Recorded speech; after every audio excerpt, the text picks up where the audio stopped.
Üdvözöllek! Engedd meg, hogy gratuláljak a Eurostrings-en elért fantasztikus teljesítményedhez. Most pár szóban elmesélem, hogyan tudod javítani felvételeid minőségét.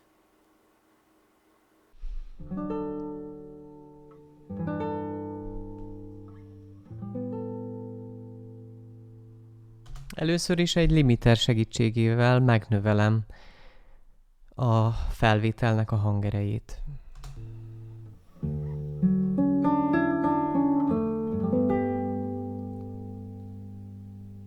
Majd egy EQ-t használva eltávolítom a nem kívánatos frekvenciákat, mégpedig 631 Hz-nél 4,8 decibelt, 1000 Hz-nél 4 decibelt, és 1,5 kHz-nél viszont emelek 5,2 decibelt.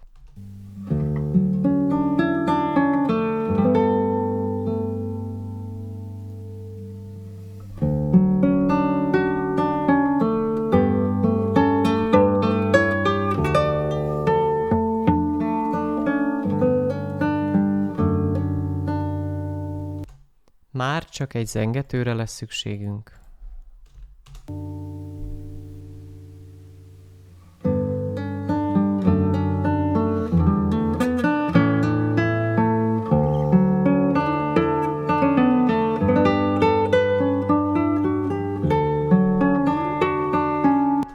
És elkészült a felvételünk.